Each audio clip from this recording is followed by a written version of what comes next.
This conference will now be recorded. This meeting, as all of them have, will be recorded and put up on the website after Mark's back from vacation on Monday. So welcome everyone, and thank you for joining us. This session is targeted with a quick update on CEWS, but then is really focused around the Diocese of Ontario and us entering into the amber stage. So as I think everyone is aware, the bishop is on a well-deserved vacation this month. He had, of course, a major life event at the end of July, and now enjoying some time off. So, and Archdeacon Wayne Varley is also on vacation this month. So sadly, you are just stuck with me. But in this, we've had, of course, when the bishop is away, we have commissaries in place. Nancy McLeod had ended on the weekend her time. This week is Charles Morris, and then next week will be Bill Clark. So I see Charles is on. Let me turn and ask Charles if he will offer an opening prayer, please. My privilege. Good afternoon, everyone. The Lord be with you. And also with you. Let us pray. Gracious God, we give you thanks that the pandemic continues to be well controlled here in Ontario. And we give you great thanks that we can look forward with excitement and perhaps some trepidation to resuming worship in our churches this September. And so we ask you to be amongst us and with us here by your Spirit as we meet and discuss. Help us to ask good questions, help us to think clearly, help us to prepare diligently so that we can gather as your people in our churches this fall. We ask it in Jesus' name. Amen. Amen. Thank you, Charles. So let's jump into the meeting. Let me begin by just quickly. The agenda is pretty straightforward. I'm going to do a quick update on the CEWS and where we sit with that, because there's been some significant changes. And then we will work our way through the draft guidelines in that conversation. And our thought was really that would be more than enough for this afternoon. So the Canadian Emergency Wage Subsidy is a program the federal government put in place back in March. Just put everybody on mute for a moment. There we go. The program was put in place in March. It was originally announced to run through June. They then updated and announced it would run through August. And then in the most recent announcement, they announced that it would run to the end of the year. So just for a quick look backwards, the diocese qualified in March based on an over 30% decrease in income across our churches. And that generated just under $160,000 of subsidy.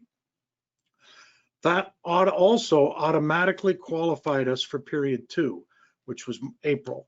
And so for April, we received $155,000. In May, we did not qualify. We did not meet the 30% threshold. Neither did we meet it in April, but in April we received it because we qualified for the previous period. So we did not receive a subsidy in May. In June, we did exceed the 30% again, and we received $153,000, just over $153,000. So across to the end of June, of the 4 periods, we qualified in 3, and we received just over $468,000. That was based on the program where if you're either in or out, over 30% you're in, under 30% you're out. And the subsidy is based upon 75% of wages up to an $847 a week cap. So as we have now moved into July, the government, announced a number of changes in their financial update towards the end of June. And so the program was extended out to the end of the year. I think, as you all know, the CERB program, which was targeted at individuals, is being ramped down.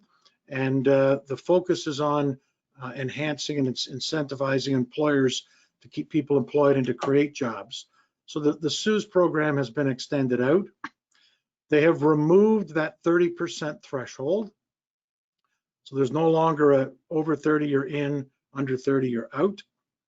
There are more options for comparing periods, some rather complex ones. But the subsidy is no longer 75% flat. It is now 1.2 times what the percentage of the reduction in income is. So if you have a 30% reduction, you'd receive 36% of wages in subsidy. And then if you're over 50%, there's various and sundry accelerators. The other thing that's a key change is that there's no longer that automatic qualification in the next period if you qualify for a period. So we qualified in March, automatically qualified for April, and we qualified in June. And under the previous program, we would have automatically qualified for July. So my short version of all that is that it's easier to qualify.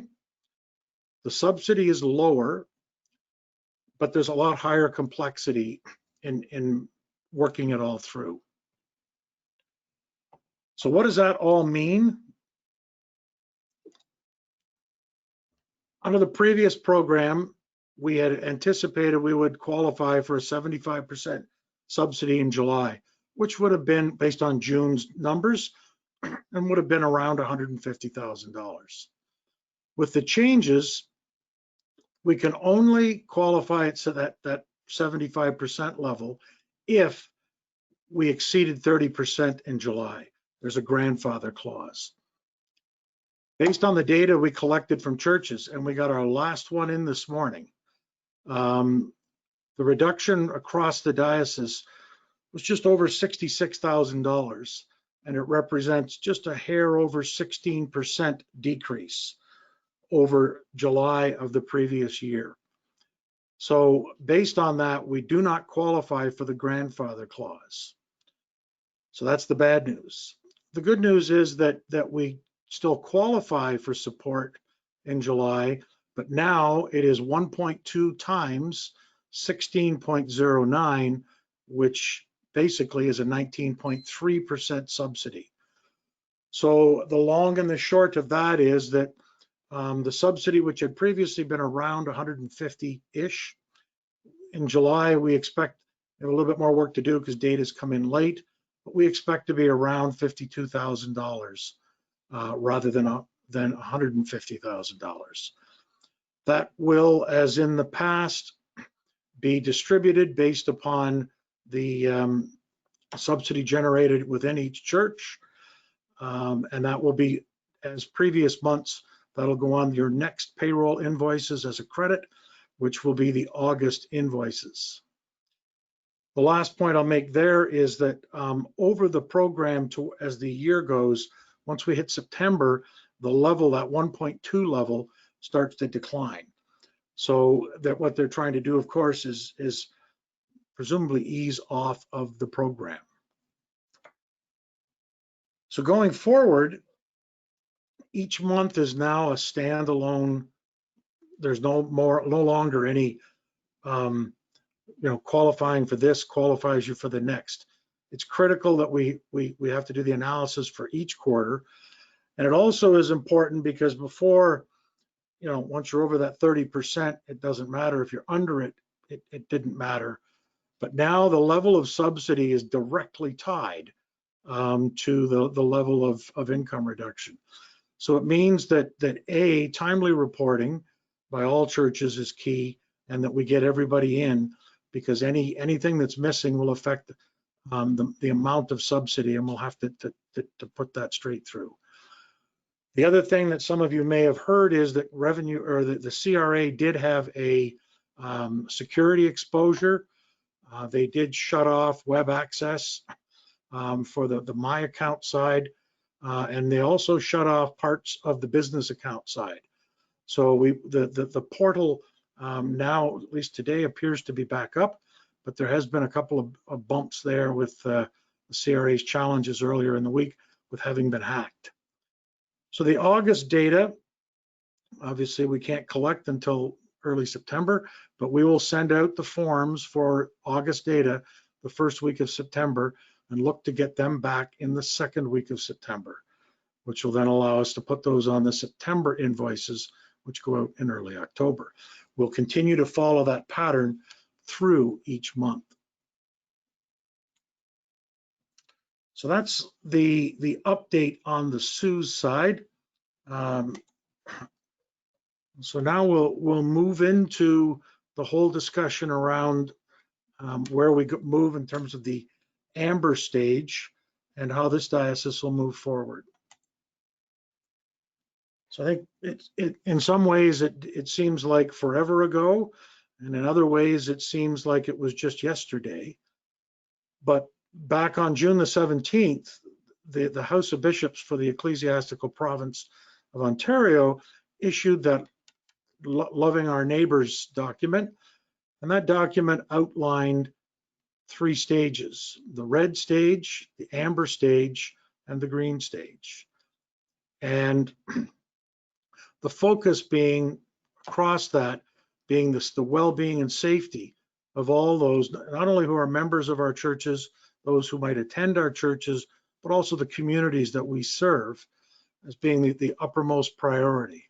And so our diocese entered the red stage at the end of June. We also talked then about how we would move forward with that House of Bishops framework in July and August to work through building guidelines, getting tools and support in place, and then in August and September build out to be able to go forward from there. So it moved from the House of Bishops into our diocese, and then now it's moving out to each of the churches. And again, through all of this is really that taking care for all of those that we serve, which really, and so somewhat simplistically, but this is really about balancing risks. And I think we all in everyday lives, we balance risks. You know, we put seatbelts on when we get into a car, because while the likelihood of being in an accident is not high, the impact of it can be extremely high. And so we make risk choices as we go. And so this is about balancing the risk of infection with the impact of infection. And so the approach, as we work our way through the guidelines and as we work through the approach to the amber stage, it is very much around, we are very much focusing on the impact and to our communities while we continue to reduce the risk. And that's just sort of the underlying approach and ethos that we have tried to use in developing everything we've done. Just a short reminder again about the coronavirus, COVID-19. The coronavirus that causes COVID, there's a number of ways it can be spread.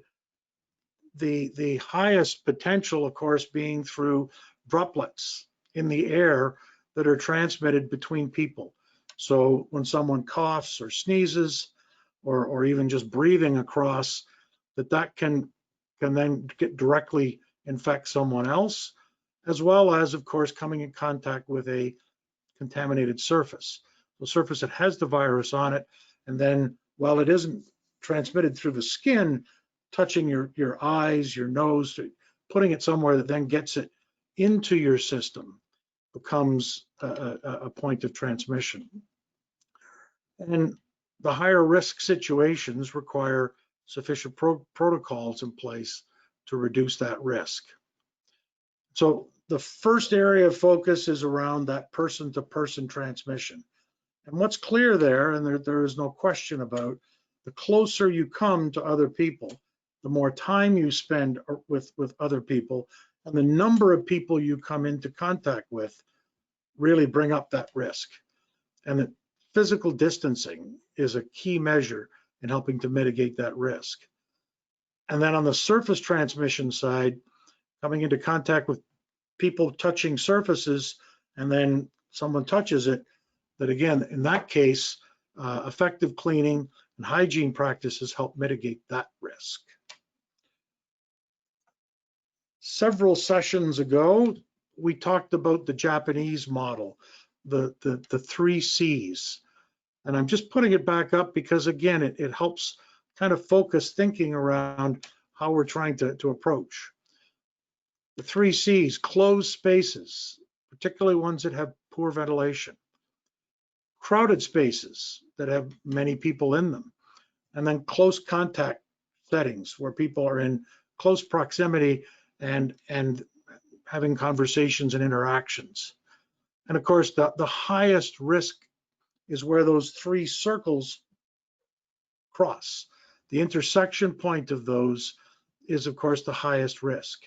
And if you stop and look at most of our church environments within the buildings, closed spaces, for the most part with poor ventilation, they can be crowded places. And of course, there's a lot of things that go on inside them that are close contact. So that just kind of, again, reflects how we're trying to protect and what we're trying to guard against going forward. Just a quick look at how we've built the guidelines and approach. So again, we are in the ecclesiastical province of Ontario. We're a little unique in that our dioceses work very closely together. Our House of Bishops works very closely together. The executive officers, I just met with my counterparts this morning. We meet weekly. We talk about our guidelines, what we're doing, what we're trying to avoid, where the issues are. And so we've very much relied on each other as we build things. We've been guided by experts, and so we've been blessed to have some strong scientific resources to support us, and healthcare resources. And whether that's from the health unit here in Kingston, we have the blessing of having a priest in the Diocese of Ottawa who is also an epidemiologist, and Reverend Michael Garner has been very helpful. And of course, we've continued to reach out as we can online and to other experts as needed. We've taken the approach of using the most stringent guidelines. So you'll see in a number of places where the federal government may have some guidance, the province of Ontario may have guidance, the local health unit has guidance or regulations. And then within the diocese, what we're always doing is looking for the most stringent ones, for the most safe ones, the ones that most mitigate risk for our people. And that's as we try and balance and manage those risks. And then the other thing is that nothing is perfect. And so this call today is part of this process. We've issued a draft. A number of dioceses have issued theirs in final form. We've issued a draft. And that is so that we can have conversations like today. We can hear input. We've sent it out and received comments. There's already a few updates after having been reviewed in a number of different places. So we'll draft with the draft. We'll then go through consultation. It'll evolve. And then as experience comes, it becomes a loop. And I'm certain that these will continue to be updated and evolve as we move forward and we get more experience under our belts. So let's talk about some of the highlights. So the target for our diocese is to move into this on the amber stage on September the 7th, which is actually Labor Day.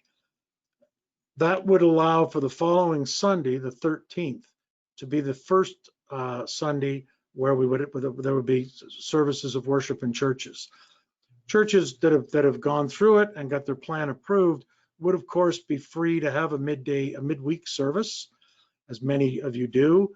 And of course, that's a good opportunity as well to kind of practice with a smaller crowd typically and work some things through. The second principle in it is that each church will develop a plan that will relate to the local context, that will relate to how things happen in that church, the layout of the church, and to what that church wishes to do. Once the plan is put together, then it'll be looked at for approval, and then you're free to move forward.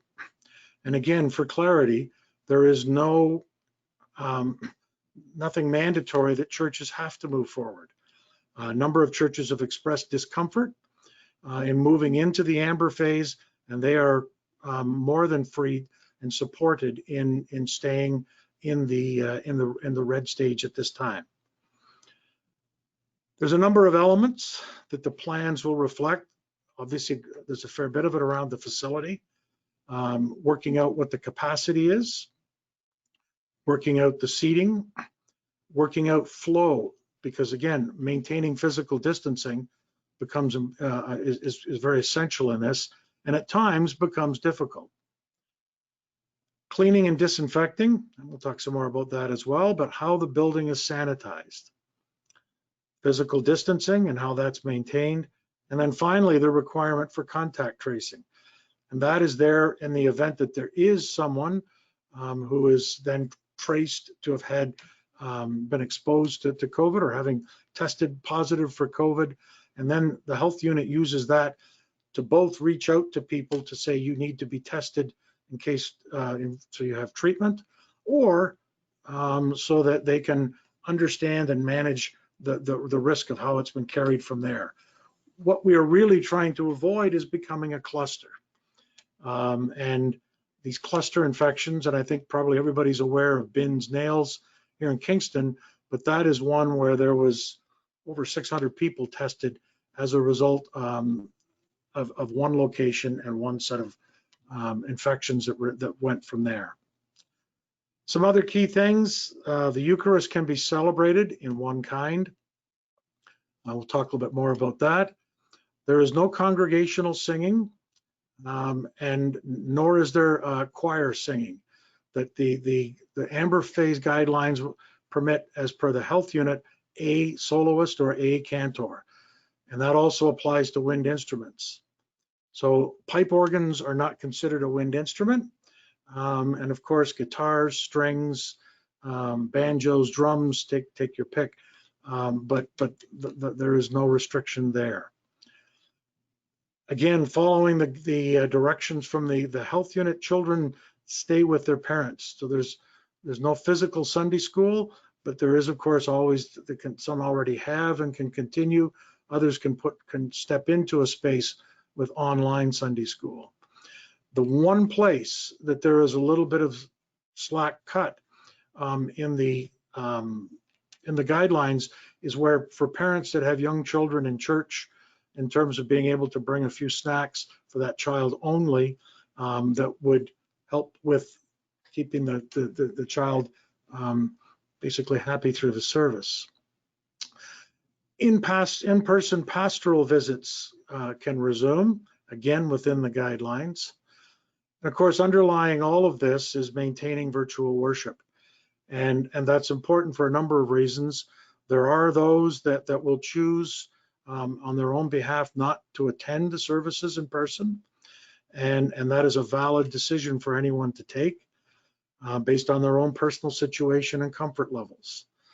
But we also see, and we've seen this in some of the tech grants, and by the way, we have approved, I believe, 8 to this point, and we'll still accept additional applications. But some of the tech grants reflect that the average Sunday views are in many cases significantly higher than the average Sunday attenders pre the shutdown of our buildings. And so certainly how churches have drawn people in, either drawn people back or drawn people that didn't previously, and in some cases drawn people that are quite some distance away. So maintaining virtual worship is something that all of you should be continuing to work through. Weddings, funerals, memorial services, and baptisms can occur. And again, there's guidelines wrapped around those. Offices can reopen within the guidelines. Renters and partners that are in the building, because I think we consider, for example, some of the 12-step programs to be more partners than renters, to resume the use, again, within the guidelines. Each church should, however, work and have a plan prepared in the event that someone who's present either at worship or in the building ends up being tested positive. So that there should be at least here's what we would do. And so that thought is something that each church should work its way through. We continue to look at the numbers, and of course, Kingston, Frontenac, Lennox, and Addington, and Leeds, Grenville, Lanark, and Hastings, Prince Edward health units are all seeing very, very low infection rates, very positive pieces. But of course, if things change, there is every possibility that we would have to roll back.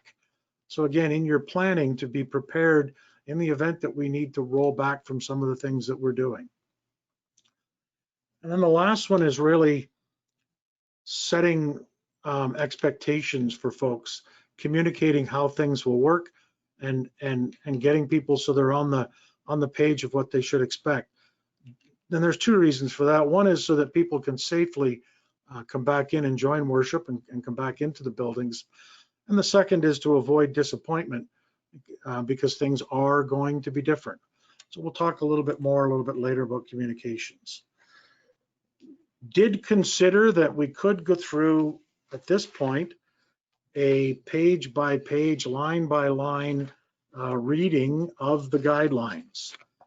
I did a little bit of basic market research and determined that probably most people did not have an appetite or desire to do that.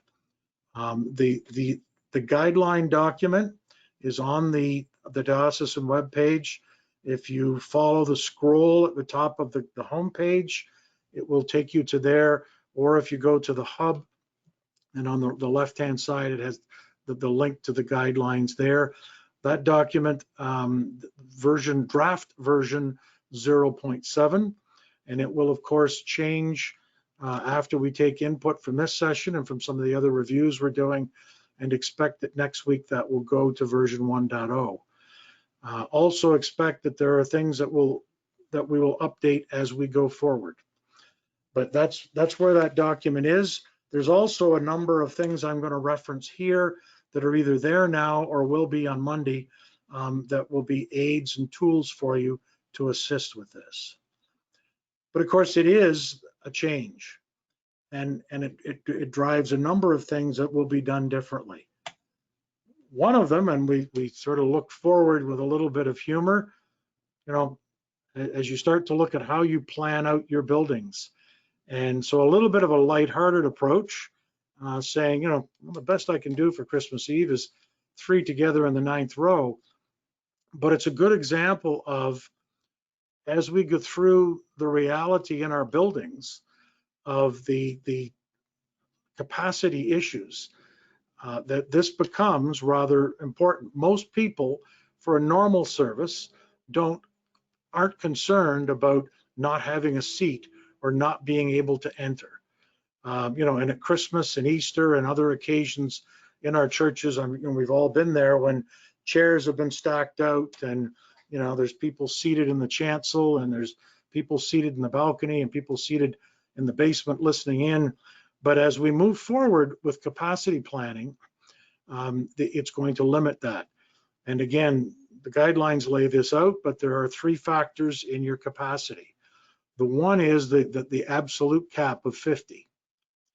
The second is 30% of your fire rating that existed previously.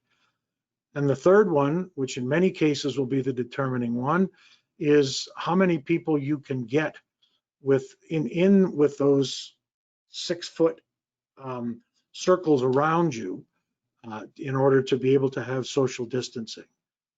And in order to aid with some of that, we put a document together, and we used some work out of some churches in the United States that would help with physical distancing. And it's a bit of a planning guide and gives you how to figure out how to be able to do this, how to be able to, and then how to mark pews and be able to close things off and be able to try and work it through. So that document is on the hub. And again, we will continue to add to that or update it as needed, but it will work its way through. One of the complexities here is that, of course, you can sit in a family bubble. So while your plan may say one person, actually, people that live together or are within the same social bubble are able to be seated together. And so again, that may end up with flexing what you're doing. And that needs to be factored into your thinking around how you approach it.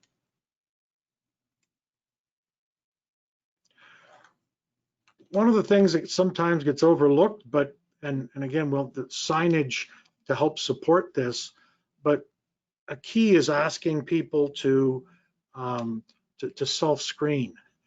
And while it, I guess, sounds intuitively obvious, but if you're not feeling well, if you have any of the symptoms of COVID, and the common ones that in the early parts being coughing, runny nose, sore throat, fever, that that's a case where you need to self-isolate and you need to seek testing and medical aid. So one of the questions to continue to ask, both for those that are in leadership, either leading a service or taking part in it that way, those that are acting as greeters, sides people, etc. It's important that everyone's very vigilant on that front. And then that basically as people come to church, that they're asked to be self-screening so that there's reducing the risk that you're carrying something into the building. One of the high impact steps to be able to take is to continually be practicing personal hygiene around your hands. And that's avoiding touching people, period. But then in order to prevent things with high touch areas like doorknobs, light switches, or anything else you touch, to wash your hands with soap and water, 20 seconds of hand washing, which I think still equates for happy birthday sung at a reasonable pace, that is still listed as one of the most effective ways to kill the virus. That 20 seconds of soap and water breaks down the fatty outside of the virus, which then destroys it. Hand sanitizer is also perfectly acceptable, provided it's over 60% of alcohol. But again, what people sometimes forget is it takes 20 seconds for that to work. So you need to rub your hands until they're dry in about 20 seconds. So particular care there being when you're putting your hands to your eyes or face, etc. One of the ways to protect others is to wear masks. And I know at first, trying to find the N95 masks, which are used in the healthcare side to protect the wearer, that became a real shortage. And then as we've worked through is that masks are intended to be there to protect the people that are around you. They're there to protect the people that are around when I'm speaking, if I cough or sneeze. And so masks are mandatory, cloth masks, and I know some churches have taken up making masks, and but that reduces it greatly in terms of those that are around us. Often get asked about where. I'll put a quick plug in for the Anglican Foundation of Canada. If you go to their website and their store, they have a store online there. There's all kinds of things you can purchase, but one of them is an Anglican Foundation of Canada mask. And they're $8 each, and you're supporting the Anglican Foundation in doing so. One of the other high impact things we can do is physical distancing. And so, yes, that's staying 6 feet apart, 2 meters, but that takes a fair bit of work when you start going indoors. And so one of the things in your planning that you need to work through is identifying where the choke points are. Where are the points that people will naturally accumulate? And so entries are one. How do you, many of our churches have a tower or a front lobby sort of space. How do you make sure that there's not multiple people standing in that space? And again, whether you mark out on floors with signage outside, someone out in front, but how do you make sure that we don't end up with people kind of stacked up? Because just inside, you will have people who are acting as greeters, and that's the point where you'll be signing in, where you would pick up, not be handed, but pick up a service leaflet. And also where there would be a collection plate or some other a basket, however you're going to collect the offering, because again, there won't be an offering plate being passed around. And there are guidelines in there around the counting and handling of money. So trying to work your flows out to safely be able to direct people through those spaces where they'll gather at the opening of the building. And the second being is as we work our way through communion, and then how do you avoid either a collection point where people step up to a station, or the other method is the priest going through or the celebrant going through the church and distributing it on out. But what you really want to focus on in this point is those choke points, and make sure that entry is staggered. Similarly, when you leave the building, of course, we all do the dismissal. I know everyone sits and stays for the organ postlude, don't you?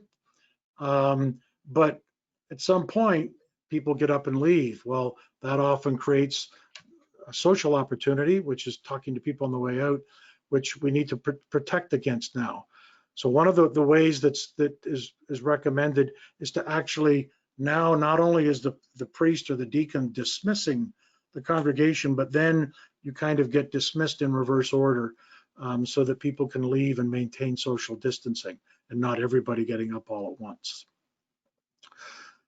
And as I mentioned, offering plates, if people are signing in, then a common pen can become a transmission point. So again, having to wipe that down or using your own pen. Bulletins and service sheets, one of the guidelines, we remove hymn books and prayer books from the pews, because again, that's another point of things being handled by multiple folks. You remove anything that's from the building that you can, that is not easily cleaned and you don't have a plan to clean.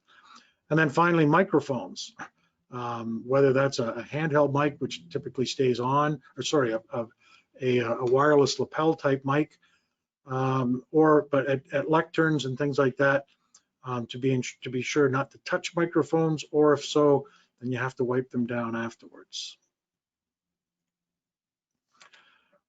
Again, another way of expressing how social distance work. I've seen that with hockey sticks. Seen a number of things. For those that are more of an Anglo-Catholic or high Anglican tradition, or those that use incense, the other way of expressing that 6 foot is if you're within the thurible swinging of someone else, then you're too close. Thought it was kind of a neat sign. That's not a church in our diocese, by the way. Cleaning and disinfecting is again another staple and another fundamental of protecting. And want to just spend a moment, because as you speak with some of the experts, we often confuse cleaning and disinfecting. So cleaning is removing visible soil, and that's often dust. I know none of our churches have dust bunnies. There's no dirt, no soil, no no mouse droppings or anything like that, bat, none of that, or any bodily fluids, but that's just removing those. And cleaning, basically, it removes some viruses and bacteria, but it doesn't specifically kill them. And typically cleaning is obviously done with water, detergents, and a little bit of old-fashioned elbow grease. So that's that steady friction from a cleaning cloth, and that's how cleaning is done. Disinfection, on the other hand, is the killing of viruses and bacteria. And that's, disinfecting is obviously something you particularly want to do for objects. Other than hand sanitizer, it's not really recommended that we disinfect people. But there must be time provided for that disinfecting agent to act. And again, it's that thought, well, if it looks clean, it must be disinfected. And that's not necessarily the case. But one key note is you have to clean before you disinfect. You got to remove the soiled surface, clean the soiled surface before you actually proceed with disinfecting. So a few recommendations here. General cleaning and disinfecting needs to happen at least once a day where the building's in use, the areas of the buildings that are in use.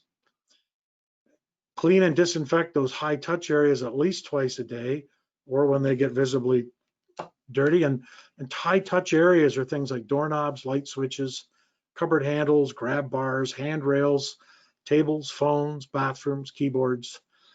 And again, there are things you can do to help avoid some of those things. Obviously in this type of weather, you're probably going to have the doors open anyway. But by having the doors open, people don't have to touch the door handle. By leaving lights on when people are coming in and out, there's no need for light switches to be used.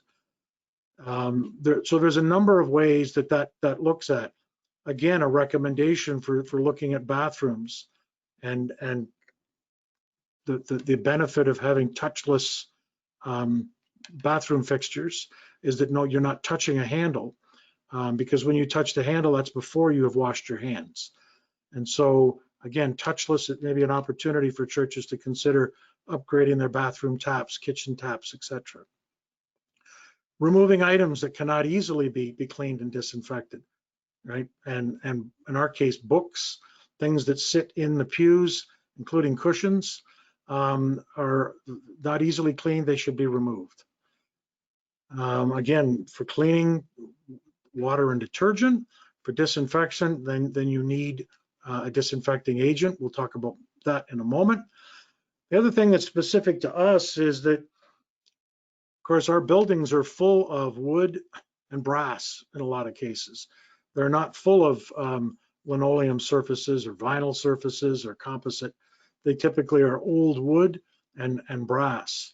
And so it's always recommended that whatever you're going to clean with or disinfect with, that you A, read the instructions, and B, you do a small test area to make sure that you're not going to damage the finish on any of these surfaces. So this document will be going up on the hub, and actually will be included in the updated version of the guidelines. But this is just a quick overview, a 2-pager on cleaning and disinfecting. And a couple of things to note, the differences between cleaning and disinfecting, but a couple of things to watch for. If you look at the right-hand side, that DIN. DIN is a drug identification number, and I know you're thinking, what do you mean? We're not talking about drugs here, we're talking pharmaceuticals. But the government also, Health Canada issues DINs, drug identification numbers, for sanitizing agents as well. So what you can do is look at that, and then you can actually go back to the Government of Canada website and understand what it is. And there are a few things that we know are effective against coronavirus: bleach, hydrogen peroxide, and then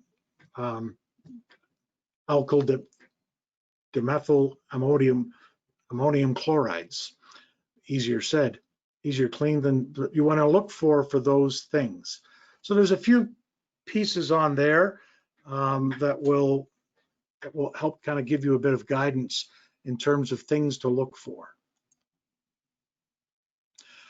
We also set out, based on impact and questions we had from churches, one of the people we drew in to give us some advice was Greg Westlake.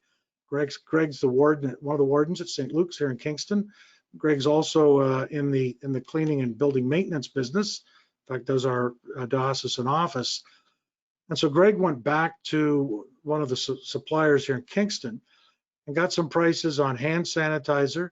And you'll see there that's a high level, 75%.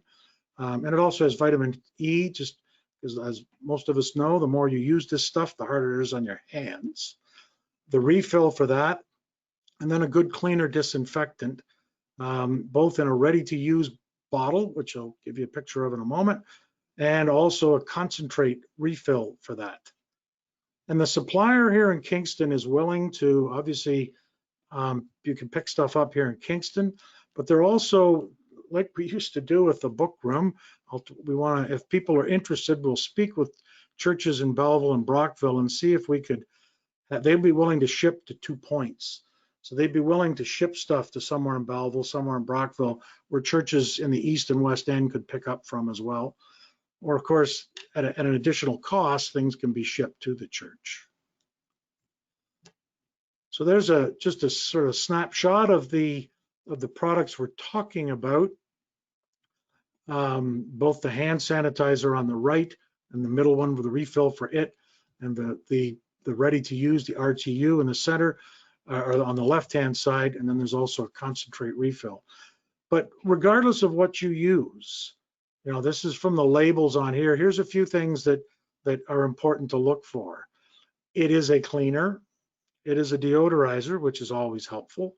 It's a disinfectant. It's a fungicide. It's a mildew stat.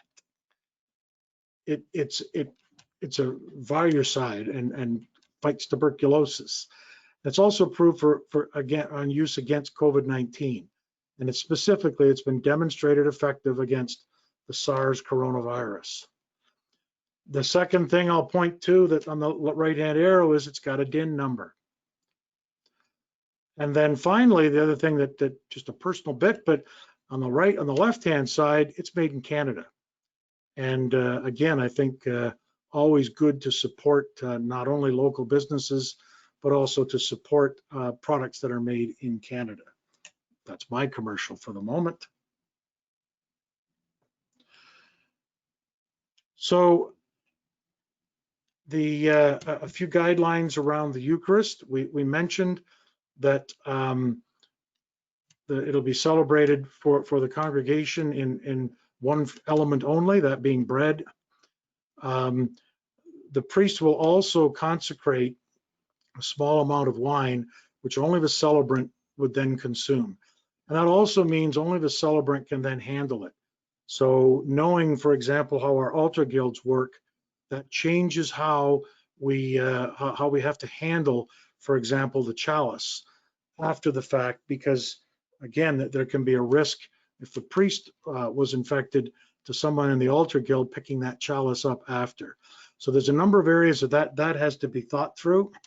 There's no wine held in reserved sacrament. There's in the guidelines, you'll see very specific references to the handling of the consecrated element and how that needs to be handled. Care in minimizing touch points. And so, you know, ideally only the celebrant handles the actual bread, and that again, it needs to be put into someone's hand without touching. And if there is a touch, then the celebrant needs to step away and sanitize their hands. Keeping the element covered during that celebration, so there's no risk of droplets. And the guidelines provide detail on all these things. We also talked before about careful management of the flow of people to maintain physical distancing. And of course, it's important to remember that just as people can choose not to attend church in person, you can also choose not to actually receive the sacrament, to still attend the service, but not receive the sacrament.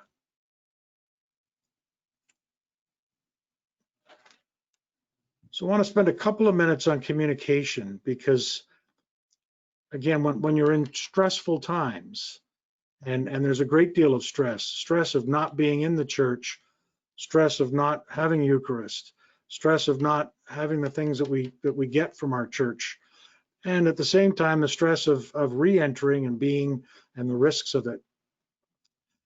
it's important that new information gets out there in a simple, easy to understand way, and through whatever the most appropriate medium is for talking, for getting it across to people.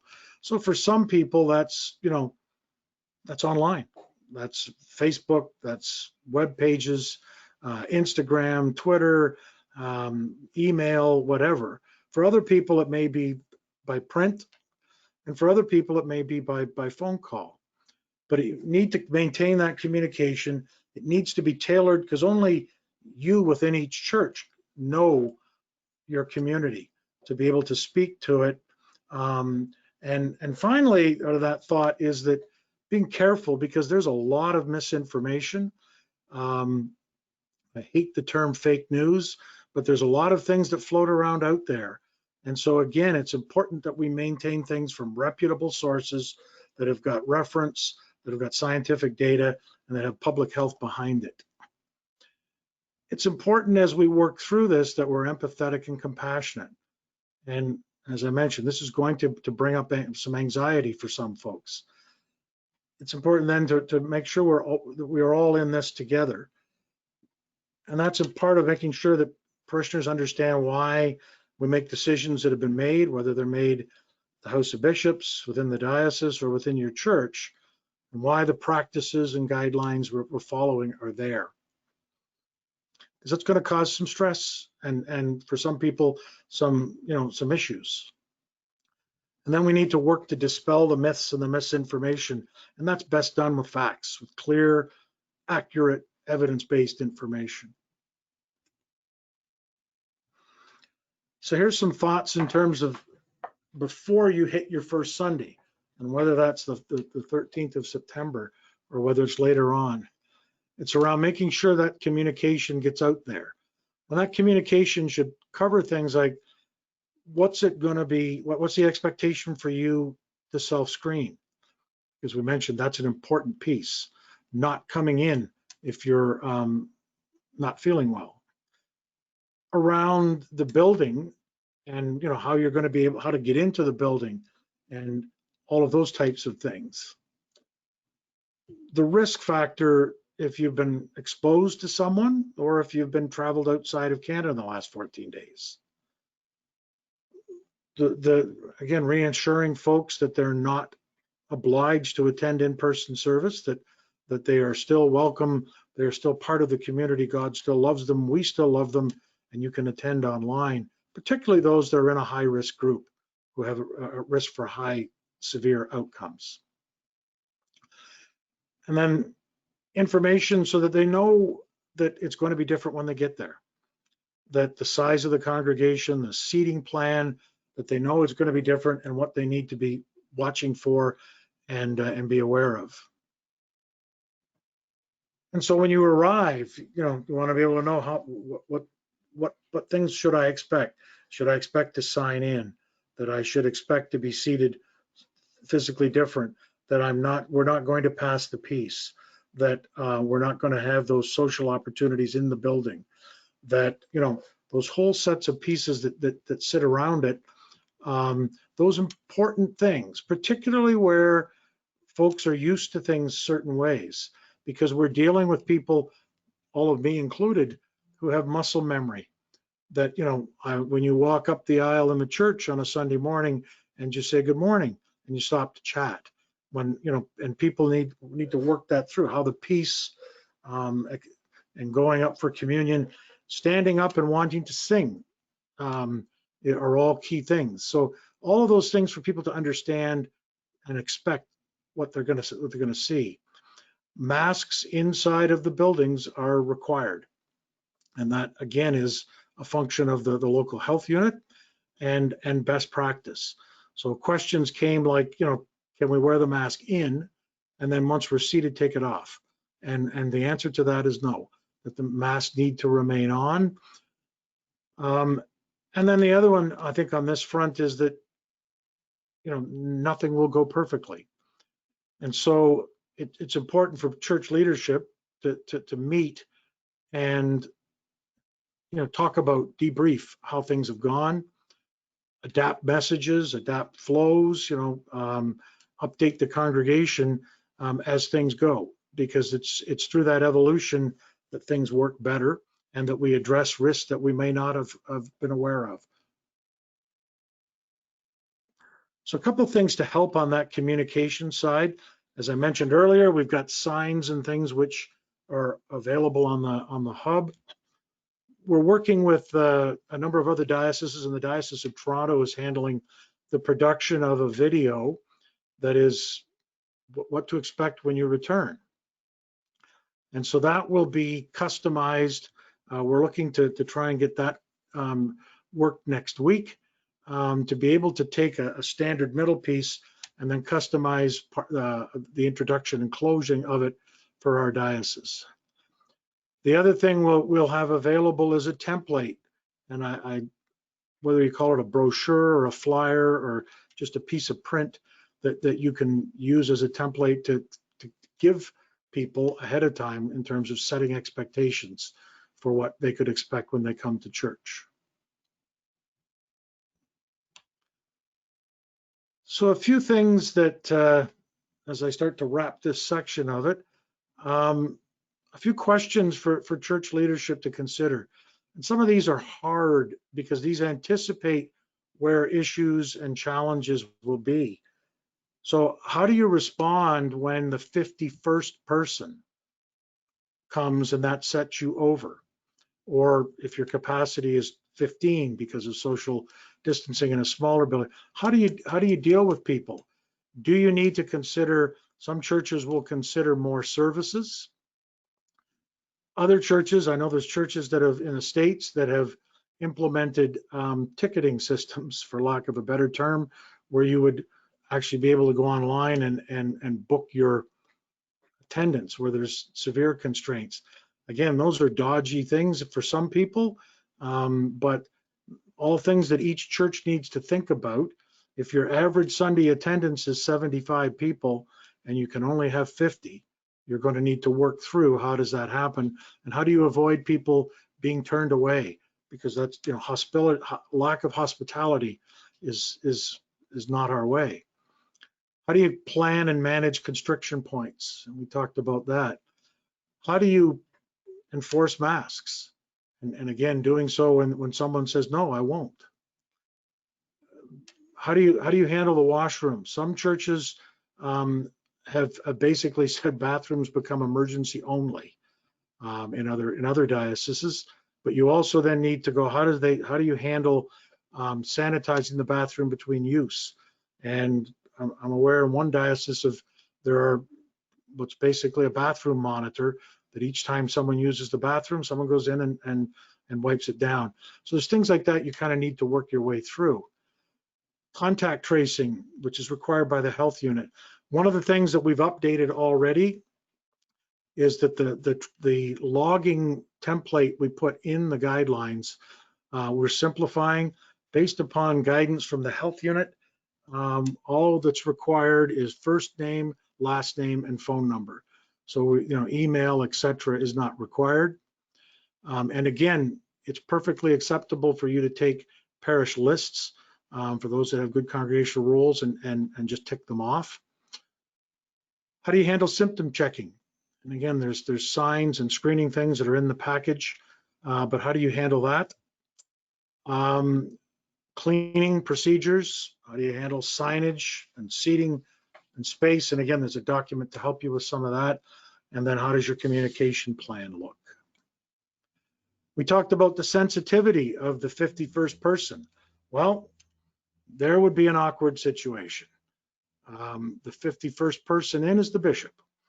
Sorry, the bishop's not with us, so I won't look for a response on that one.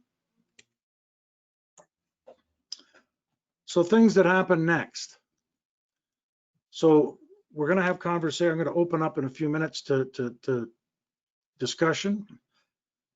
And between the discussion we have and between things that come into us from that, between review with other places and things we already have in hand, we're going to update the document to version 1.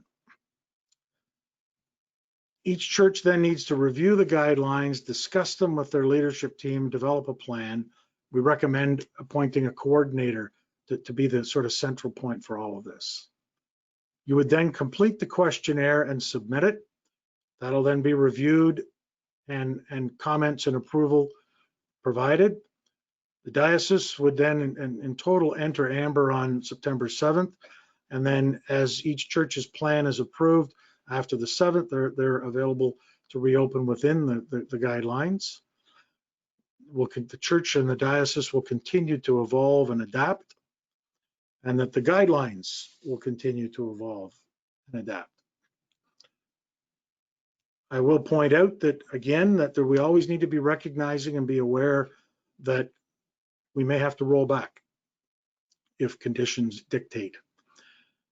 However, in more of a hopeful approach, we also want to be thinking as we look forward. We have no idea at this point when, but we want to be able to think about and eventually plan for going to the green stage.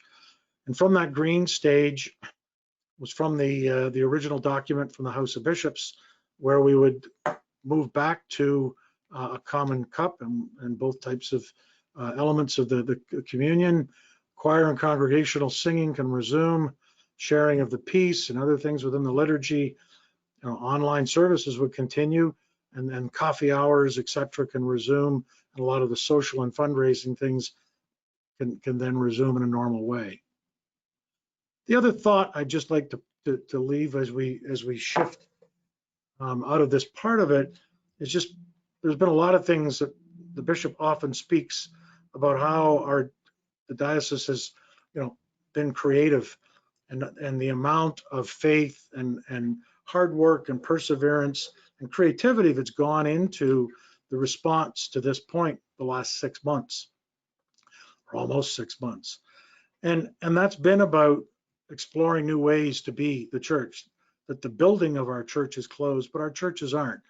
And so as we go forward, we continue to explore, smaller groups, house church, personal devotions, liturgical transformations, engaging with virtual communities. There's a lot of ways that starting to come out, and the Church of England's doing some work around perhaps having some virtual churches where it would not have necessarily a fixed building for a certain congregation. So there's a wide range of things that one of the opportunities is for us to pick up the creativity and start to look at where we may go and what that opens up for us. Who'd have thought a year ago or even 9 months ago that we would be talking about as many churches as we have being online, about as many services, and about wardens, treasurers, and clergy, and I think we hit 80 on the peak today, coming together on a weekly basis. Those are all things that are positives out of what has come. So we want to continue to share learnings, also so we can be ready for future emergencies.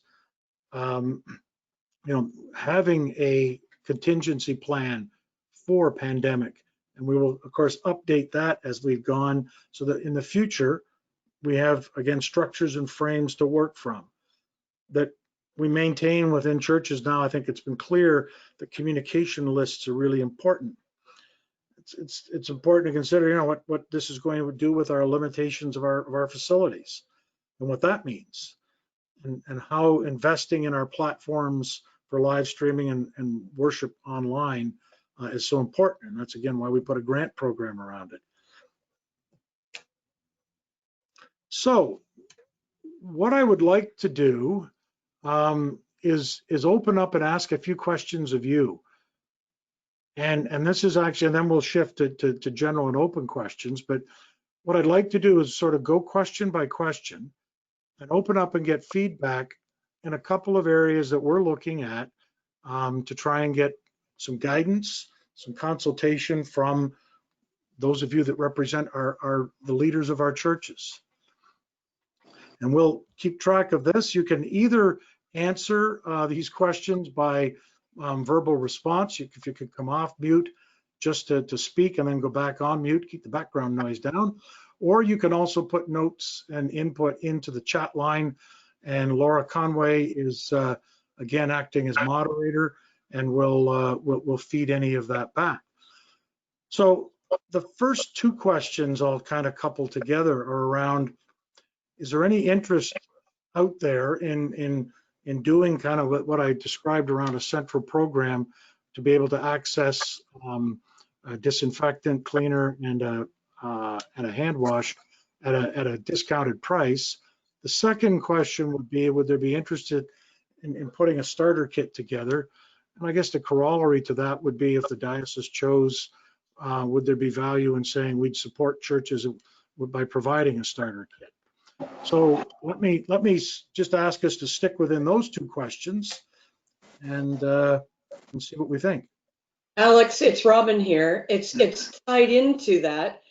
Would this supplier also be a supplier of masks? I believe they can be, yes. Now, That might be helpful.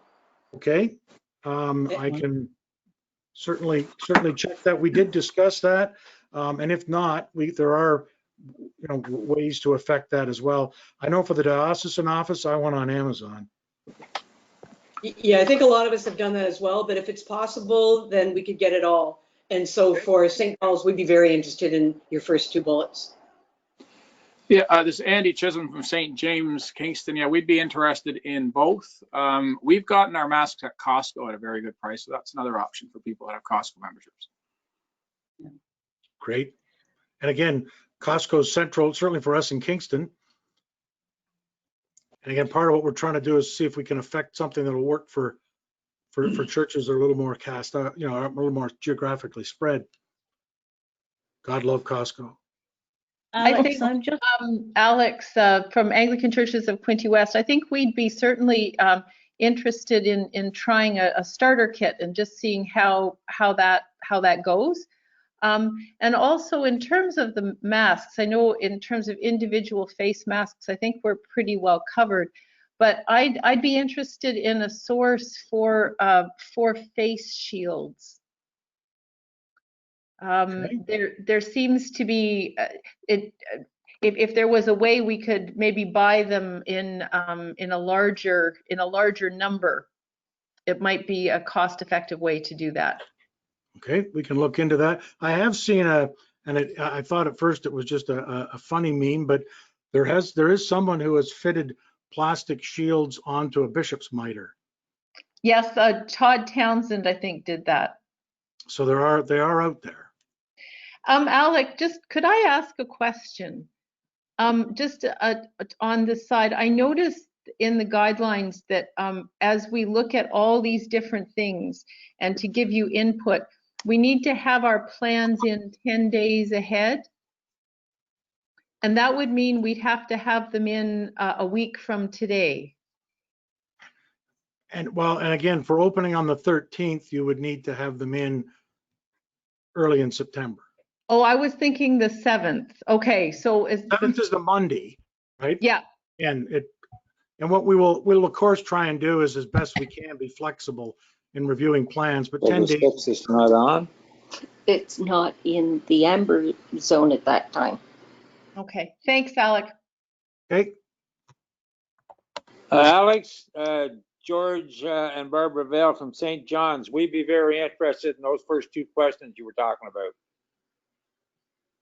Okay, great, thank you. I haven't heard anything, and I don't think I've read anything, and I apologize if I've missed it. I'm concerned about signage to go on the floor, arrows, spacing, exit, entrance, that kind of thing. Anybody know anywhere to purchase those items? Staples has them for sure. Uline online has them as well. Perfect. Thank you. There's also a company that I can send information on that does, mats that are like the ones you wipe your feet on when you come in, that have physical distancing pieces. These guys have been pushing some of those. So yeah, there are a number of places to get it. And depending on how customizable, you can use a number of different ways to accommodate that. Signage is, again, we've got some signage up on the website. And again, you can adapt things as you require. Alex, for the signage, we had a laminator at St. Lawrence, and we have created a lot of our own signs. Yep. And even downloaded them off of the website and just laminated them. So it saves cost. It does, and those are all great things. I mean, again, you need to make sure that the content's correct, but each church will have its own way. What we're trying to do is make sure that everybody has access to something, and I think that's great if you know, to be able to do that kind of thing, adapt your own things locally, because you know your people best. So what the signage that will connect with them. Yeah. Anybody else on those first couple of points? Alex, there's a question in the chat regarding masks. Okay. Is there a preferred mask to be worn in the churches, whether it's a cloth mask or disposable mask? Well, I think the Anglican Foundation of Canada would be the preferred, because you're supporting the foundation. But again, what the health units are telling you is that there's a lot of space for them in the mask side. That cloth, you see people with a scarf wrapped around their face. The idea is being able to block droplets going out. So obviously something that's a thin mesh is not a great thing. It is important that basically it's able to stop stuff going out. You can spend a lot of money on masks. You can spend a little money on masks. You can use reusable masks. You can make your own masks. But if it would help, we can put up the guide. There is, I've seen somewhere, kind of a spec guideline around masks. What we do need to be careful of, and another diocese talked about, the ladies had made masks and they were going to we could sort of throw them into the basket after church and they'd wash them and use them the next Sunday. And again, we need to be very cautious. If you're using disposable masks, they need to be put into a can or put into a container, because again, that mask for someone who's carrying coronavirus is going to be infected itself. So there's a number of areas to work through, whether it's a reusable mask or whether it's a disposable mask. There's also Almi in Maine, who's kind of the main supplier now, because most of the Canadian companies are gone for liturgical things. They have some really nice masks for the different liturgical seasons. And I've ordered a set simply for baptisms or weddings and things like that, just because it's a little classier and matches the colors of the season. So that's an option as well. Great. And that's Fabric Land. So, and much as our bishop is not on the call, but you know, Toronto Maple Leaf masks, maybe not so much. Alex, Rod Brown Francis, the question about masks was my question, simply because the draft version had a line, which I can't put my finger on at the moment, that recommended churches have on hand a supply of cloth masks. And so I was referencing that as the conversation obviously went to churches purchasing disposable masks from a cleaning supply company. Okay, and that may be an inconsistency in the guidelines, Rod. That's the kind of thing we're trying to review our way through, but there's not a requirement for it to be a cloth mask. It can be a disposable mask, which is, by the way, is what we offer here at the Synod office. When you come in, once the office reopens, there'll be disposable masks if you don't have your own. It's not a requirement to be cloth. Thank you. Thanks. Well, I'll double check. We'll check that for continuity.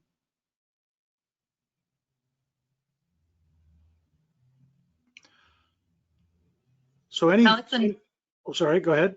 Sorry, one more question from the chat regarding masks. For renters, are groups required to wear a mask at all times, even if they are unable to be socially distanced? This is for any of those renters who would use the church or the church halls. And so where you're using an indoor facility, the health unit dictates that masks are required. And what the group, but again, the line, and you'll see in there is a waiver we asked for them to sign, because it's basically saying the church, if a group is using the church hall, that group is responsible for ensuring their people are compliant with health unit and with our guidelines. And so that's important that again, for people recognizing that they are responsible for making sure their people are socially distant, making sure that they are wearing masks, that they're screening and those kinds of things. So there's a template in there in the guidelines for churches to use with renting groups. And our insurer is very clear that that group bears the liability with their third-party insurance.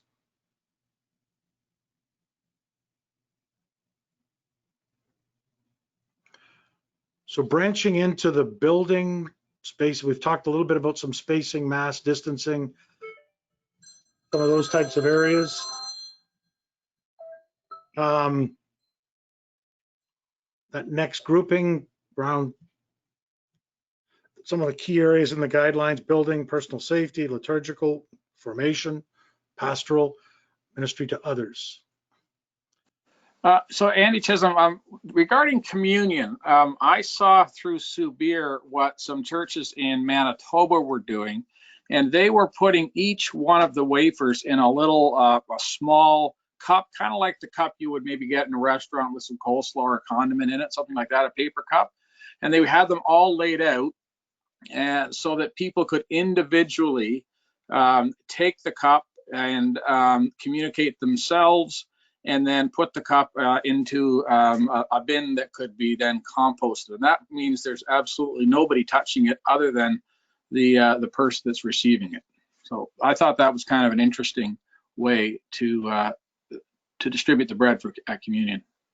And so there's been a number of things, and to be honest, Andy, we need for our chief liturgical officer to return from his vacation, Episcopal vacation, to complete some of these. But there are a wide variety of practices that are being used out there. We've had discussion about, doing that, and I think as well as things like, can I bring my own bread and stand in the pew? That's been discussed. There's a whole range of those. My expectation is that when the bishop is back on September the 1st, we will get some clarity from him around some of those details.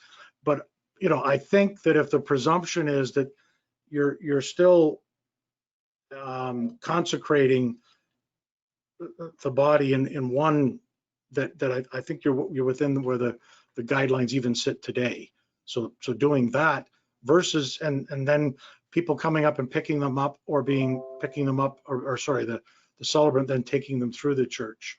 So those are, but somebody still handles it because somebody has to put it into that muffin container or whatever, right? There's still somebody somewhere going to handle that. Oh, absolutely. I mean, that's unavoidable.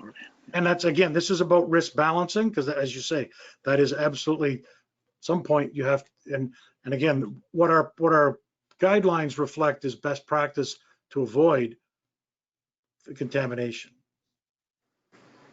But we will get, when the bishop is back, we'll tighten a few of those and get clarity on a couple of those. It's George talking. I wouldn't be in favor of. I know it sounds like a good idea, that wafer in a cup, but my concern is that you don't know who has touched it, or I'd be leery on that.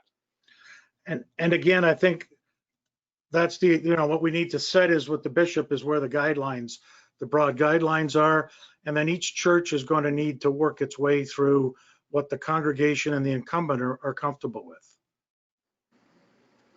And again, I suspect there will be people that will decide I'm going to not receive.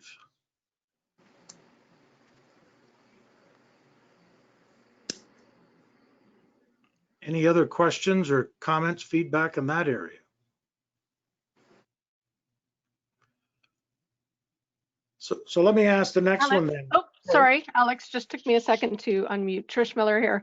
I've got significant concerns where it comes to people lining up, presumably in an aisle for communion to go to a station. In a lot of our smaller churches, that aisle is not wide enough to facilitate people passing one another, and there's no side aisles for people to sort of get by other people. So, I mean, what are the options available? And again, this is, I guess, is going to depend when the bishop gets back, but for people having communion in their pews, sort of hold it up for consecration, to minimize how it's, comes in contact with others, and so that there isn't those choke points where people pass one another to go to or from communion. So there's a number of approaches, Trish. I mean, the ones that we're sure of, one I know churches that are, the way they will approach it is that in a smaller church where there's not room, that I will, my family and I will rise up, walk up to the station, take my communion, receive it, step aside, drop my mask, take it, put my mask back on, and then we would walk back and be seated. Once we have been seated, then the next would go, and you control flow that way. And another way is for the celebrant to take the communion into the church and go pew by pew. Those ones I think are all well within the existing guidelines. Going beyond that to people bringing their own element and holding it up, I would say that's one that the bishop would need to rule on, and that's out past our normal. I know there's theological issues to that. For those that follow on Facebook, the Diocese of Quebec, Bruce Myers, the bishop there, there were people asking about the theology of these little cups full of pre-filled with wine. And I know that the Diocese of Quebec, there was a theological opinion written, which I know the Bishop of Quebec and of Montreal both supported, that kind of did not look positively on that. So that's one that, beyond that, people bringing their own and holding it up, that's one that we'll have to wait for the bishop.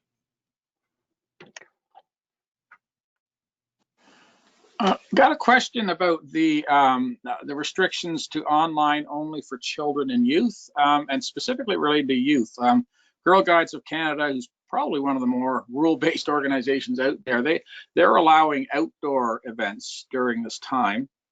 And our youth member of council was quite concerned about being online only because they're pretty zoomed out with online, at the end of the week with school and stuff. And I'm just wondering if maybe there's some flexibility to at least allow socially distanced outdoor gatherings. Good point, Andy. I think that was sort of thought about, but not clarified. So based on my understanding, we'll have to go back and talk about it, but I think that would, as it is for larger capacity outdoor, that there is I think outdoors, that would be particularly with youth versus, and I sort of separate, because the health unit is very clear and everybody's clear on nursery schools type, because that involves having to touch children. I think the guideline there was under 10 years of age. There can be no contact, because you can be touched and then they could go back to their parents or grandparents and transmit something. The health unit recommended against Sunday schools, but let us take another look at the youth thing and then look at what it means outside. But I think that's a great question and would be a logical place to develop a little bit more space for. Thank you. Alex, if I could just add to that, there's several people concerned about this. I kind of reached out to Trish Miller and also to Lynn Dillabaugh yesterday. And we found the original, well, actually Trish did some digging and found the original health guideline that the section on page 10 was based on. That was issued in June. And again, a lot of that is more for younger children. But also now there's a new, now that we're in stage 3, there's a new regulations. And I just wonder whether even for small indoor groupings, there could be some consideration for youth. I'm talking, tweens and teens, because it struck me looking at the new regulations that what would be more applicable is the regulations for a place of instruction where there's educational instruction. And, that would be more analogous to a youth group meeting or something like that. So I really think we should be looking for those older youth, being able to look not only at outdoor, which I think should be fairly straightforward, but also at the potential for teens and tweens having a socially distanced gathering. I mean, not large numbers at all, together indoors. We did go through review with the local, with certainly KFLA, and we've also gone through it with an epidemiologist. But we'll certainly go back and look at it again. I think there was reasonable clarity, but I guess that if potentially if one tries to break it down into talking about youth rather than children, maybe that's another way to approach it. Yes, I just think that teens, it's a little bit, and we're talking on a Sunday, we might have 4 teens meeting together with a student intern and an adult volunteer. So. Okay, we'll take I'll follow that back up again with, and also talking with other dioceses to see where best practices across the piece. Thanks very much. Thank you. Appreciated. Any other? Alex, Alex, it's George again. I want to be clear. Maybe some in the conversation today, we lost our internet for a while there, but I was a question on this, an outside church meeting. We have a very large lawn on the south end of our church. It would probably measure about 75 or 80 by 100. We're thinking, would it be feasible to be able to have a service outside? Absolutely. Once the diocese and then your church enters the amber phase, your outside gatherings are up to 100. So weather is always a risk, but provided you can seat with social distancing, and then obviously things you need to think about, practical things. I mean, there's things you have to think about now in general, like if I've got a mask on, can I be heard as easily? And so microphones, sound systems, those kinds of things, how you handle all that. But the outdoor worship, particularly in the fall, is absolutely, it's there in the guidelines. And we have it September 6th. Okay. The next question is, could we have one before on September the 6th or before? We're not going to enter till the 7th. And so the guidelines remain as are until after, and then your church would need to have to complete the questionnaire and then get it approved. So, but it wouldn't be before the 7th. Okay. Okay, that's good. Thanks, Alex. Appreciate it. Alex, it's Tracy Smith here. I was under the understanding that outdoor services are permitted right now. Could you speak about those? Those are small services. Right. Outdoor is permitted today up to 10. In the red guidelines, you could have an outdoor service up to 10 people. Right. Yep. Thank you. No worries. That's been there all along, Tracy. Yep.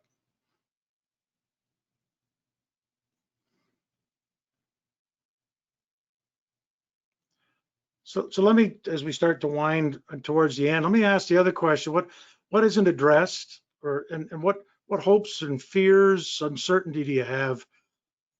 And then finally, what else could we do that the diocese do that would help?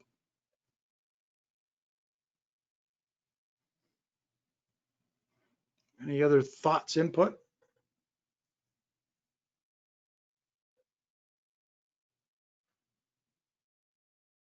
Alex, there is a question from a clergy member who said, for clergy who are in the high risk category and others dealing with childcare issues, what can they expect for support and job security?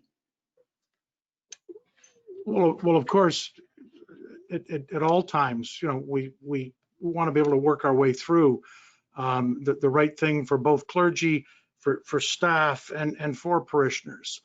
So, not particularly thinking of job security, although I know that's always on people's minds. But the first piece is where there needs to be accommodation for a clergy person required. That's a discussion. I think it's a discussion you want to have with your wardens, and it's a discussion you want to have with your bishop, because where there needs to be flexibility, then that's a conversation that needs to be had. I'm not aware of situations where that would become a job security factor. But, I mean, each individual situation is unique, needs to be discussed. But again, having that consultation with your wardens around how do things work in the church, and then how do you deal with that at the church, with the bishop, would be the approach. Alex, Andy Chisholm again. Appendix B, which is the form that we're to fill out, well, I'm assuming that there'll be a revised version that won't say draft on it coming out with version 1.0. But Yep. Will it be in kind of could we have it in a Word document or a fillable PDF, just so that we can, fill That's it the out? plan. Is it'll be in a separate document. Oh, excellent. Okay, good. And it'll come out. And I'm thinking fillable PDFs, and we have somebody on staff that's an expert on fillable PDFs now. Excellent. Thank you.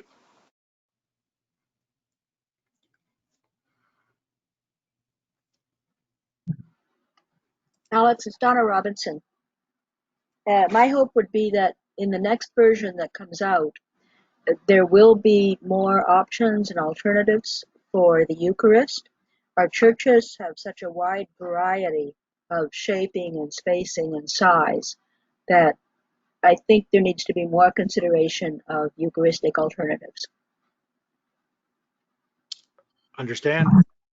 And I think, again, it's the bishop as the liturgical officer for the diocese has to approve such things. And of course, one of the things that we talked about this morning on our executive officer call is that through all this, we are still Anglican, and that our expressions, our theology, and everything we are doing still needs to, and for us to throw our Anglicanism aside in the response of such things is got issues to it. So I understand, and that's one that I know there's been some questions come forward.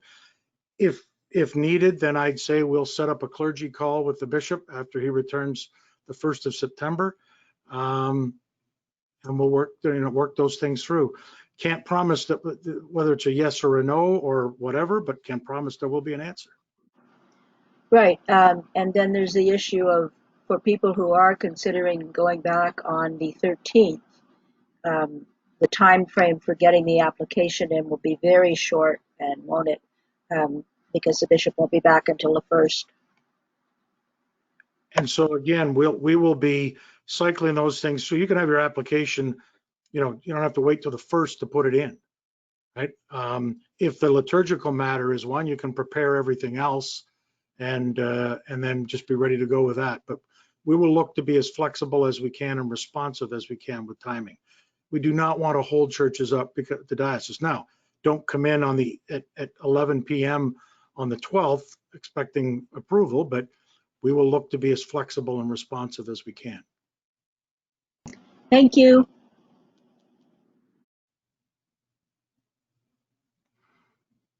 So one last question then. Do we do another call?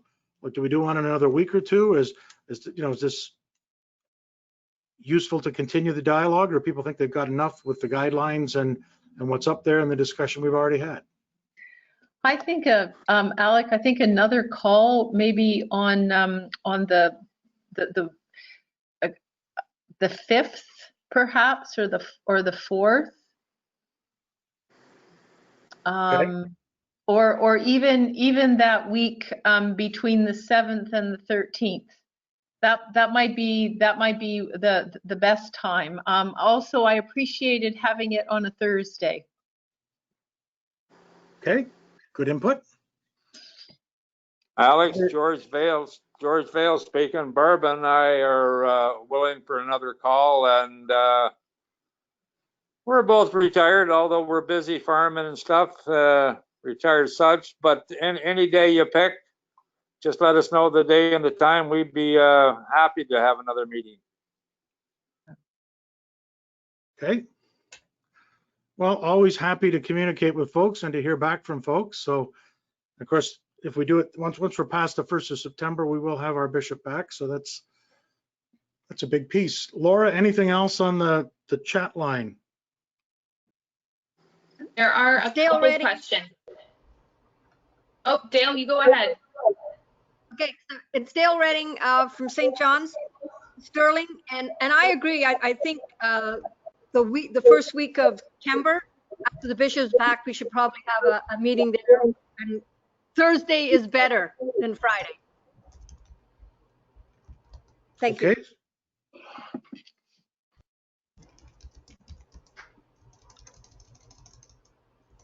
So I made note of that. Laura, back to yes, yeah? Alex. There was a question regarding soloists. If in the church there's a married couple who have been singing, are they allowed to sing together? It is not the risk to each other. It is the risk to the rest. So there is a single soloist, and again, one person at a time may sing. Now that means a duet is out, but it also doesn't mean that that one person could do a solo at gradual time and another person could do solo during the communion. But again, it is not about protecting the singers as much as it is the rest in the building. By the way, those that wish to still have a quartet, for example, and our cathedral has an evensong, they present occasionally with a quartet. You can still do those things, but you need to use the red guidelines for that. And so that would mean there's no congregation, but it could still have 4 singers, but it would need to be recorded and not be a live attended event service.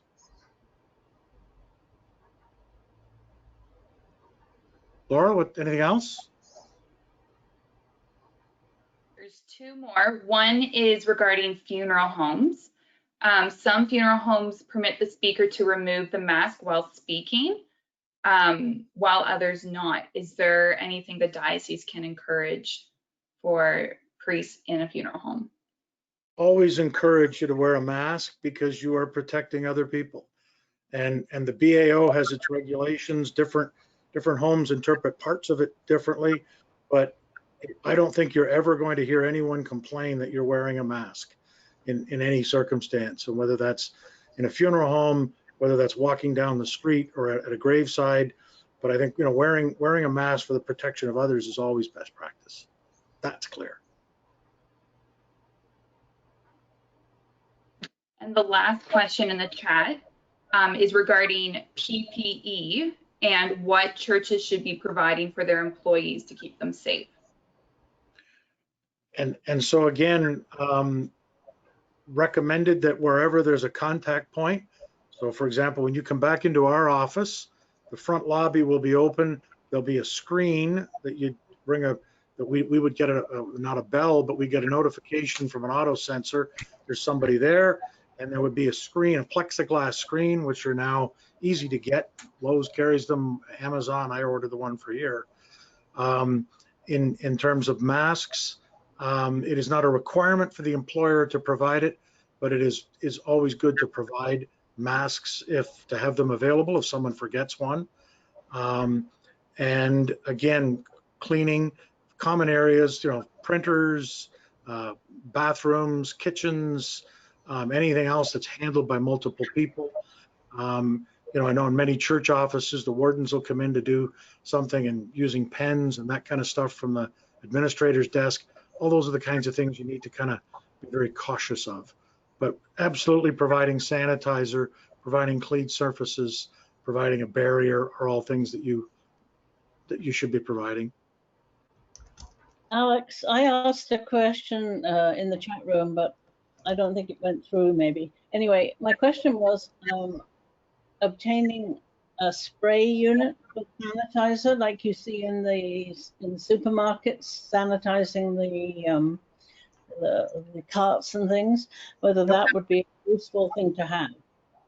So I've not seen one myself. I know some churches in other dioceses, they are effective. There are churches that are having multiple services are looking to invest in them because it's a quick way to sanitize between, say, the 8 and the 10:30. The only thing on those is there is a cost. Those things run anywhere from start in $1,500 to $2,000. Well, the ones I've been not like that. They're just a plastic bottle with a spray head on it and the hose. Okay. Yeah. That's again, what you're doing is getting the disinfectant onto the surface, right? So you need to follow the instructions for the disinfectant that you're using.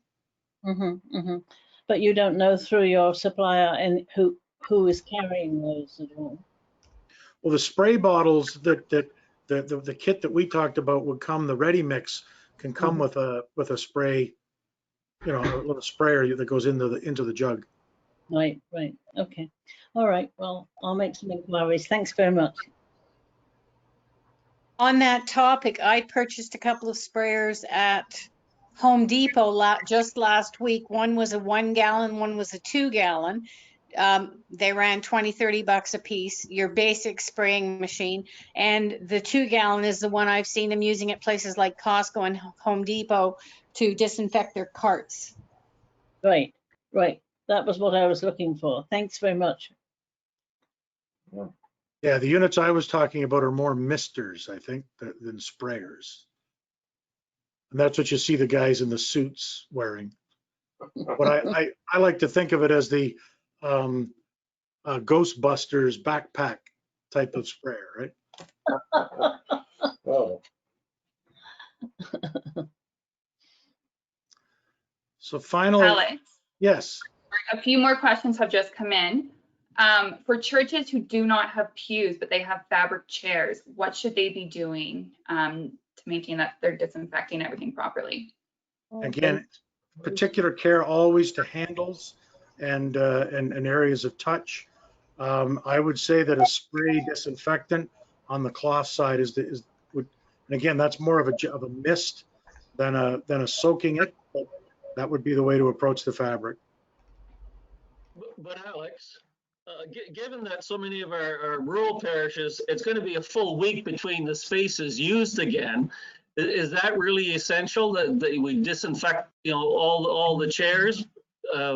Because it'll have been 7 days since they could possibly have been contaminated. Well, I think there's two thoughts there, Mike. One being, what happens in the week where you have something else or somebody uses the church for something else. The second one being, depending on which epidemiologist you listen to, some claim that on certain surfaces that the virus can live for 9 to 10 days. So best practice is to go with cleaning or sanitization. So then, I mean, if the concern is somebody's been in it since the last service, you almost have to do it then the morning of or the day before. Is that the recommendation? Yep. Okay. Best practice is to clean just before, at least the high touch surfaces. Yes, no, I get the high touches, the fabric on the chairs and everything that. But it's a good point. I'll check and see. I don't recall whether fabric is one of those long or short. Okay, thank you. Alex, George here again. One of the disease control people I would listen to one night on the news, he claimed that it will live longer on a hard surface than it will, like he was talking about, paper or a fabric. Because on fabric or something, it'll spread itself out and therefore it'll deficiate quicker. But on a hard surface, it'll stay right there in that one glob and it'll last a lot longer. But I think the smart thing to do is to disinfect everything. And yeah, and I think again we'll do the double check, George. But thank you. And I think again, best practice is to be careful. Given the impact, I'll go back to one of my earlier charts. Given the impact of what happens if someone catches it, particularly in a vulnerable group, that kind of, how much risk you care to take. You're absolutely right. And Alex, isn't it also to raise confidence of everybody? They know that there is a routine of cleaning. That will encourage people to come back. Absolutely, Robin. That's a big piece, is people having confidence that the diligence is there and therefore it's safe to come back. And that's part of your communications, is making people feel, yep, it's done. Laura? There's a few more questions in the chat. So following up on your little cartoon about the 51st parishioner showing up at the door, will there be a diocesan level response, or is this the response to be like at the church level? Well, the response is that you can't admit a 51st person. If you're looking for us to draft some pastoral language to do, I'm sure we can help with that. So I suspect that here that the concern is that particular guideline be very clear directly from the bishop, because that's a very difficult thing for a priest or for anybody to enforce individually. If you have, lifelong parishioners number 49 and 50 at the door, and so it is going to, I think that's one of those things is going to have to be made very clear, and from the bishop when he gets back. And that's I think, again, the bishop will obviously support. That's clear in the guidelines, period. Oh, I'm not talking about whether it's clear. I'm just talking about that kind of policing is going to be, and I'm hoping it's not going to be difficult, but it really needs to be made particularly clear and with a plea for understanding, I think. And I think, Lynn, the other piece of it is good preparation, because if you believe there's a risk of that, then plan in terms of how to get people grouped, or a booking system, for sure, right? And also things like, we did have someone else mention that, well, if that happened, I, as a sides person or a warden or whatever, I'd step out of the church. What if that was if so-and-so is there? So there's a number of ways to prepare for it, but I think your point's very good, that it needs preparation. It's one of those things that could become a flashpoint out of proportion to itself. Yep. Depending on who that person is, absolutely. Yeah, and I think more than a lot of other restrictions. And so that's really just, I think it's particular. Thanks, Alec. Thank you. Thanks, Lynn. So we'll take that one back as well. Laura? Alex, what are the guidelines for clergy doing multiple services on the same day, either in the same or different buildings? For example, if clergy is exposed to 30 people at a 9 a.m. and 30 people at 11 a.m., this is functionally a gathering of 60 people. So again, any time that anyone is moving between populations, one has to be, again, self-screening is very important. If you have any symptoms or sickness, don't sort of stick it out. Don't do it. The second thing is that things like sanitizing, hands, washing hands, those types of things, ensuring the things that you might carry between places. So many, everyone has a prayer book, and we're now moving to, so not carrying things over that are high touch pieces, making sure that surfaces that are high touch that you're using have been wiped down.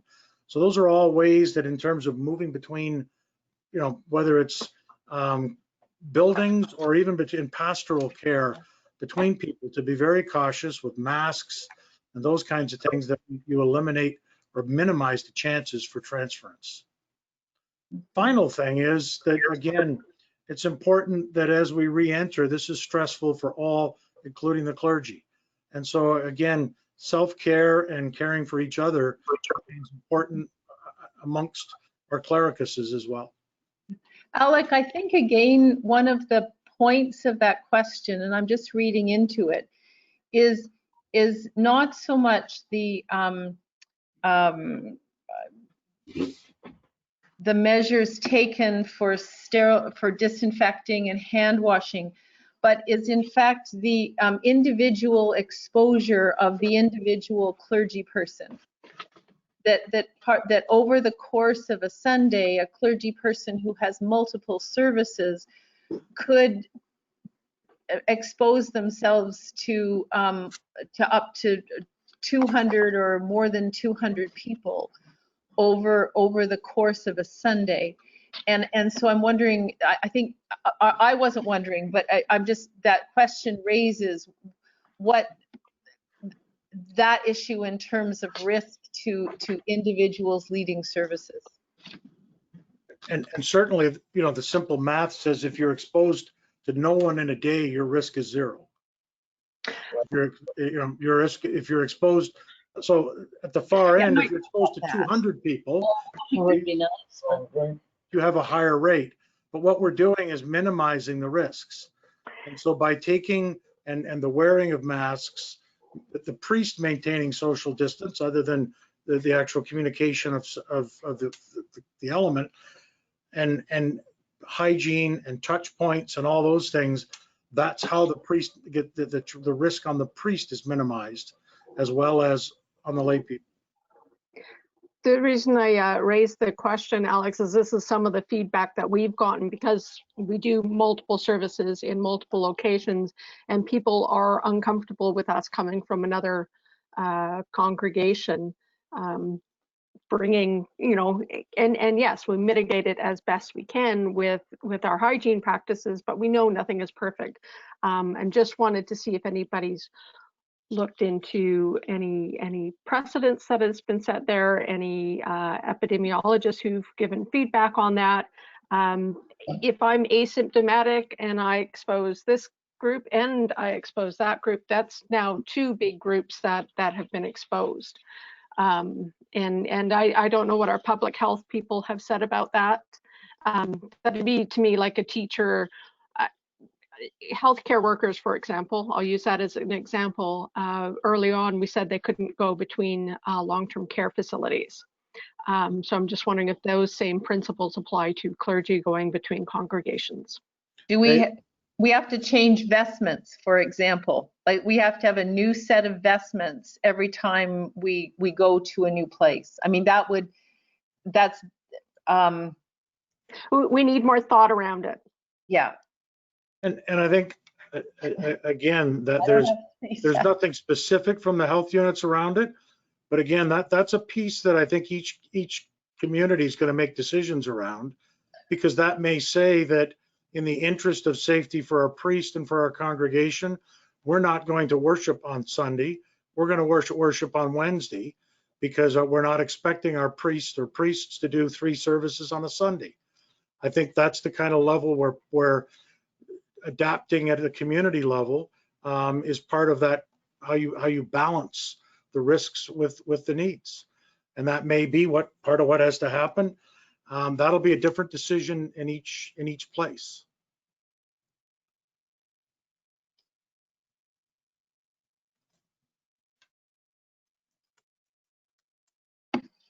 But yep, we'll do some more looking at that. And again, some of those best practices have yet to emerge, because none of our churches in this province are having services in buildings. Best practices will emerge as we go. What we really want to do is avoid any outbreaks. Mm-hmm. What have they found in Nova Scotia? Because they've gone back in. Do we have any information from them? We've had some discussion with them and haven't seen anything that was major out of it.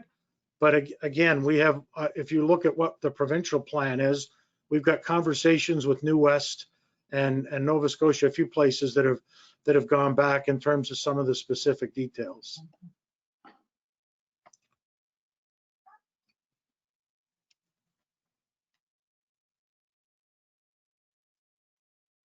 Laura?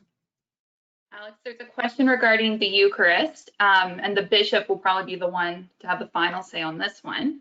But has there been any consideration for handing out the bread as people leave the church?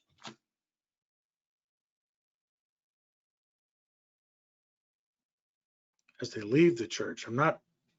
So. End of the service, I'm guessing. So I'm not sure how that avoids a. Again, what you're trying to do is avoid risks of contamination. Not entirely sure how that happens, but again, I can state, and as you all know, I'm a backseat theologian. But understanding how Anglicanism approaches communion, we are of one body and we are of one bread, and my suspicion is that we all partake together. We give thanks after the Eucharist together. And we've all, kind of worked our way through. That's one that the bishop would have to look at, but also it's a matter of how that would reduce risk. I think that's the lens we have to pass everything through. Does it ultimately reduce risk?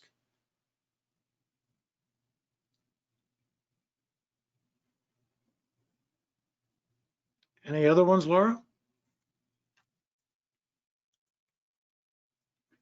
Yes, there's one more of a suggestion about microphones in worship. Sorry. So if there is a central microphone that's being used, should they be sanitizing the mic in between readers? And again, best practice is yes, without question. Using a mask reduces risk, but touching it and just that little bit. So best practice says wipe it down. But again, my point being, and that can be simply as a case is when I've said whatever I say at the end of it, whether I'm saying the word of the Lord or hear what the Spirit is, whatever you're saying, then you then stop and go, and so that best practice is to sanitize high touch surfaces at each use. And the last comment in the chat is, have any churches completed a congregational survey to obtain an estimate of what percentage would return to in-person services, given the anticipated restrictions? I'm aware of 2 that have done phone call arounds, and both of them have indicated it would be less than 50%. Yeah. That's just based on.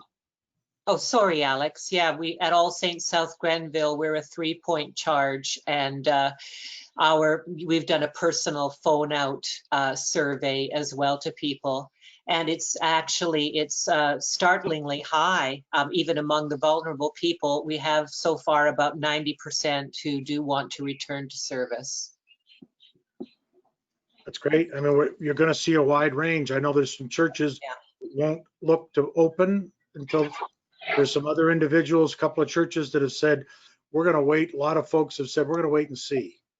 We're going to wait a few weeks and see what happens before we decide if we're coming to church. And we're in a very different situation than anything around Kingston, where you're most easterly point, small communities. We haven't had a single positive test since July, early July. And that was only one. So it's non-existent in any of our nursing homes. So it's a very different kind of feel here. And I think people are just hoping to reap some of the reward of their cautionary practice. And again, those are all, again, reduces risk. Absolutely, Tracy. I guess the risk too, though, comes that it just takes someone coming home for Thanksgiving and families together, someone who's been to Toronto or Ottawa or somewhere else, picked it up and then carries it in, and there's a wide. So again, we're going to need to continue to be diligent.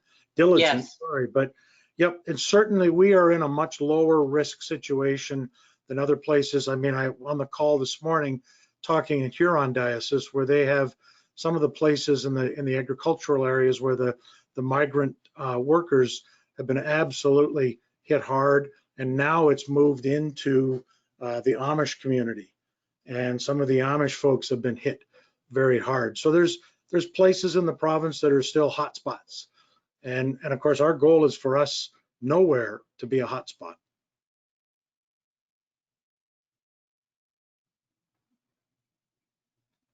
Okay, well, we have been 2 hours, ladies and gentlemen. I think it's been, at least for me, a very informative and useful time. I know kind of tough listening to me for an hour, but we've talked about a lot of information. There's been a lot of good comments and a lot of questions. We will follow up on these things and then cycle up again. You know, it's not like version 1 will be as it was in the beginning, is now and ever shall be, but we will update and put them out again next week, give you lots of notice that they're out there. Continue to upgrade the tools and pieces. If you have questions, you can fire things into the pandemic email. That gets stuff back to the right places. Thank you all for all you are doing in your churches, for all you're doing for the people, for the communities you live in and serve, and look forward to us planning our way into the red phase, or sorry, out of the red phase into the amber phase. So can I ask, I know Charles had to leave, but next week, Bill Clark will be our commissary. Bill, could I ask you to close us with prayer? Remember, you're on video, my friend. You're muted, but you are on video. Oh, maybe we'll leave him muted. He's showing off his t-shirt.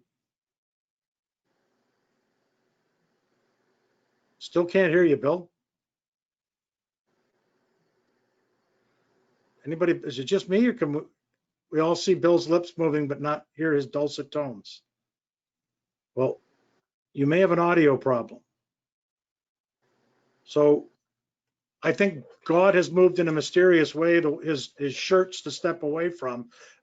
Nancy, I see you're still McLeod as the last week's commissary.